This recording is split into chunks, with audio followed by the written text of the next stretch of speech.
Hello friends, welcome to Salesforce CMAtics video session 253.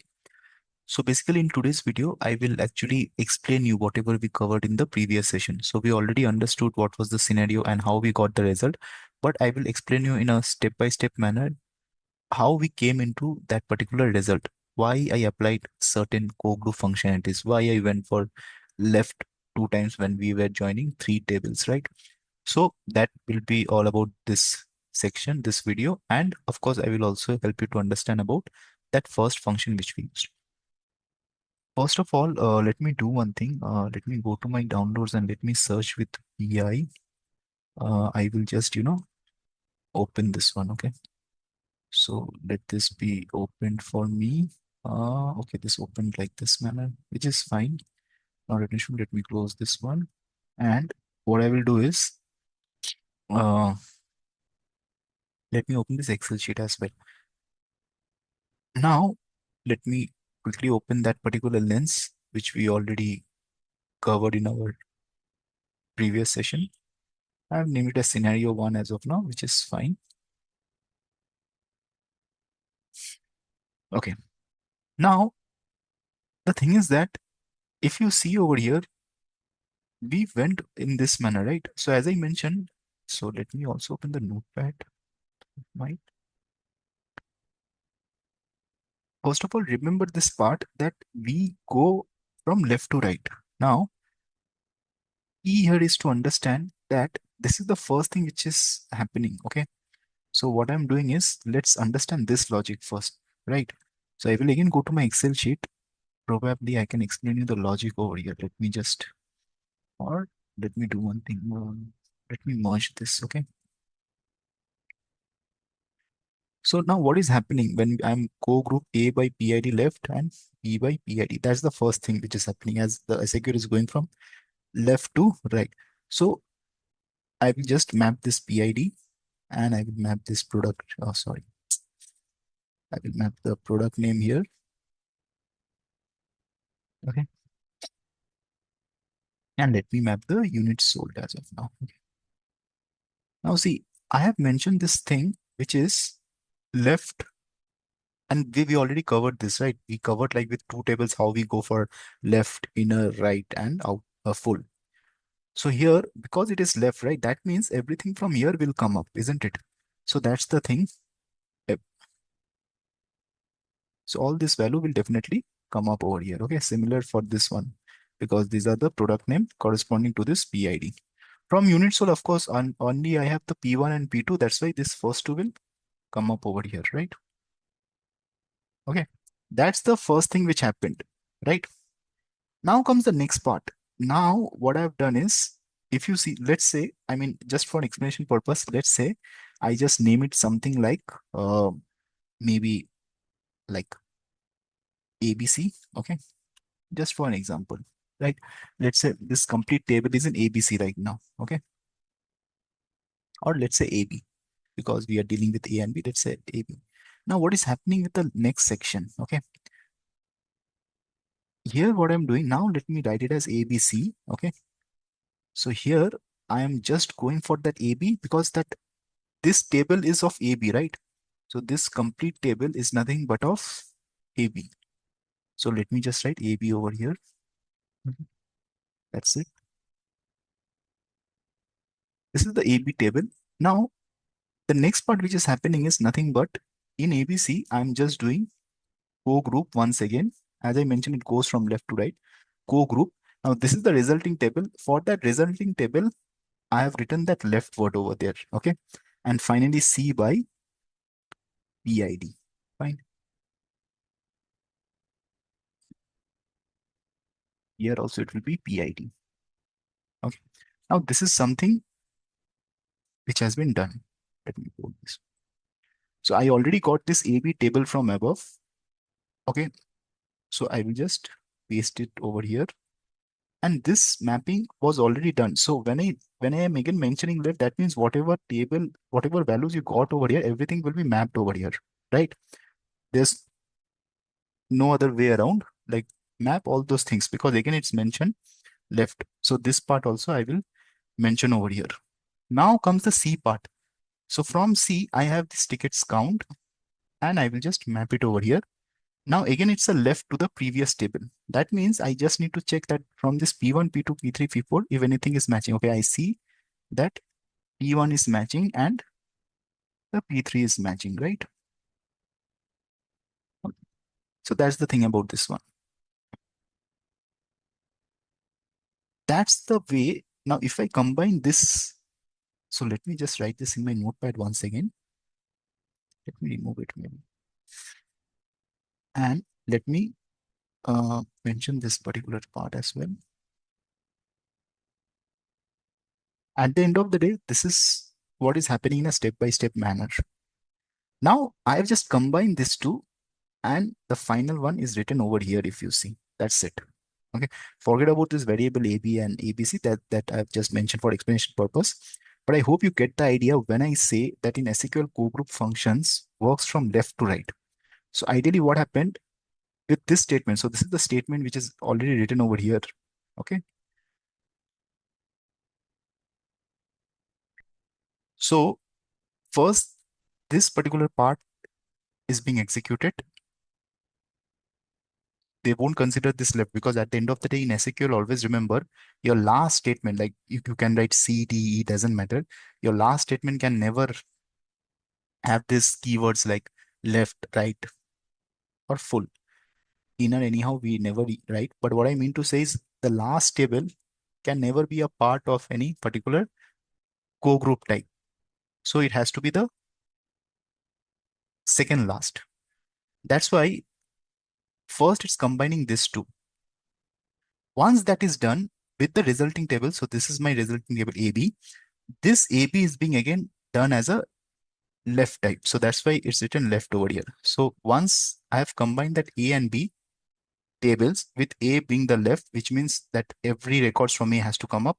Now with A and B, whatever resulting table I got, with that I'm again going for left. That's why the left is written over here. And then I'm finally joining it by C. So the C is joined with the resulting table, which already happened for A and B because it's going from left to right. That's the process. Cool. That's what has been done. And that's why we write this statement in one go. But I hope you understand how that process works in a step-by-step manner. I know I have repeated this many times, but understanding the process is very important because as I move forward for other scenarios, this concept needs to be completely clear to you. Otherwise, you won't understand why certain logics are written, right?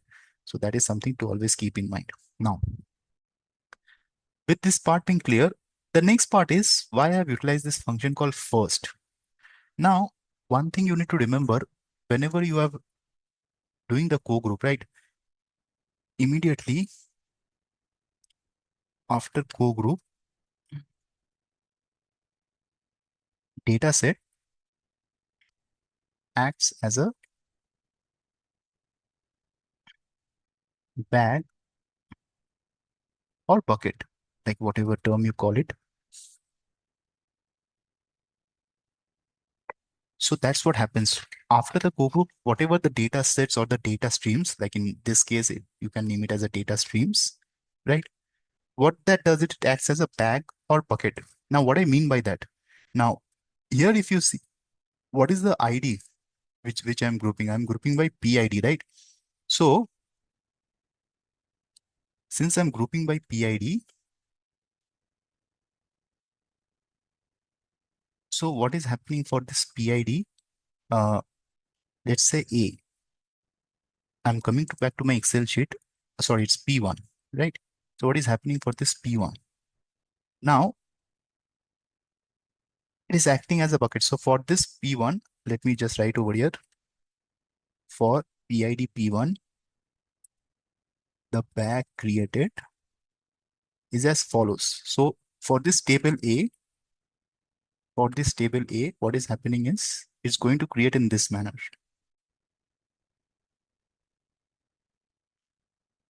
So here I will have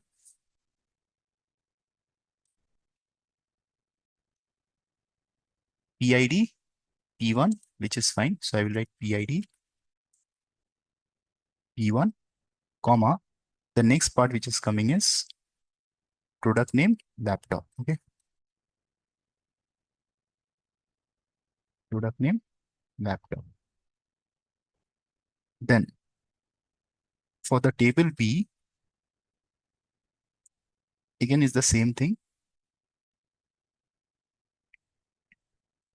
So I have PID P1 and unit sold 100. So PID P1 and units sold 100. Okay. Then comes the table C, where again I have the same thing. I will just copy it from here. But of course, I will have this particular thing as tickets count. So the tickets count is nothing but 10. And let me write over here tickets underscore count. Now this is a complete bag which is created for this P1. When you're grouping by PID, for this PID P1, this is the complete bag which got created. Now this process continues. For example, now if I go for, PID P2,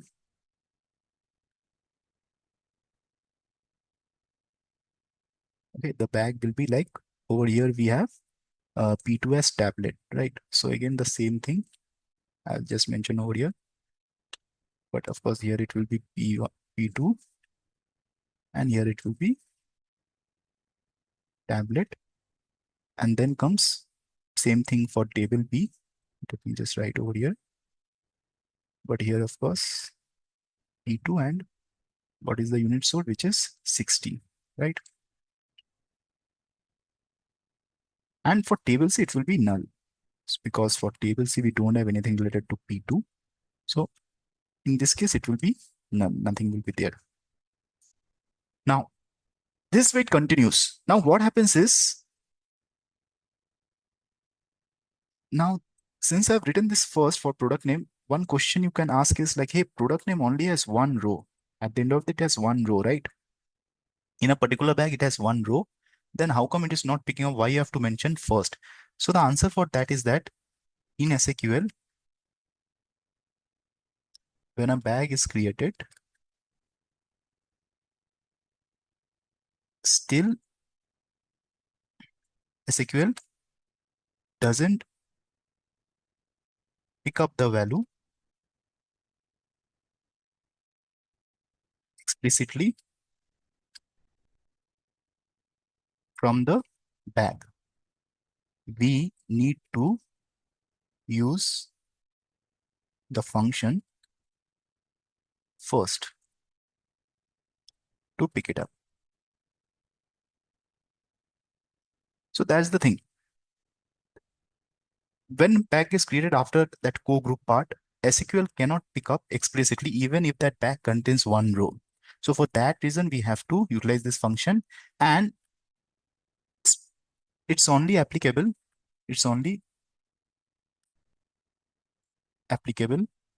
for dimension. Okay, keep in mind. For measures, the aggregation happens automatically by mentioning the appropriate aggregation type. You of course have to mention the appropriate aggregation type on how you want to aggregate, but for measures, it automatically happens. That's why you must have seen, like I have these three tables, right? A, B, C. Once the co-group is done, explicitly for this dimension, I had to write this keyword called first. But when it came to units sold, I never had to write that first. Okay. I have just mentioned that particular aggregation type over here. And automatically they did the summation. Of course, in my case, we only have one row. But even if it had multiple rows, it would have done the summation, right? In that case, it is not required. But dealing with dimension, you have to go for first. That's how it works out. Now, even if you read this particular article, right? So as you can see here, like if I just, sorry, if I just, yeah, returns the first value of the specified field.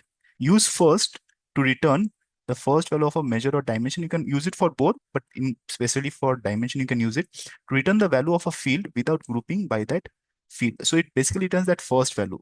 And specifically after co-group, you have to use that.